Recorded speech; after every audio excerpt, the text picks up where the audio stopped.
Everyone, welcome to our YouTube channel, and in this video I'm going to show you how you can deactivate your Messenger account. So let's get started. First, open the Messenger app on your phone. Now at the top left corner you can see the three lines. Tap on that. Again at the top of the screen, tap on this setting icon. Now scroll down all the way to the bottom and tap on this account center option. Again tap on the personal detail option under the account settings. Now tap on account ownership and control. Tap on deactivation or deletion. Here choose the account that you want to deactivate. Here I'm going with Facebook account, so I'm click on Facebook. Again tap continue.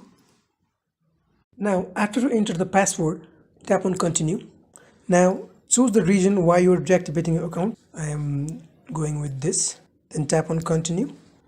Here, if you want your account to automatically deactivate after certain days, choose this option. But if you want to deactivate forever, tap on this don't reactivate automatically. But right now I want my account to automatically reactivate in 3 days. So I'm choosing 3 days and tap on continue. Now leave everything as it is and tap on deactivate my account. Now your account is deactivated.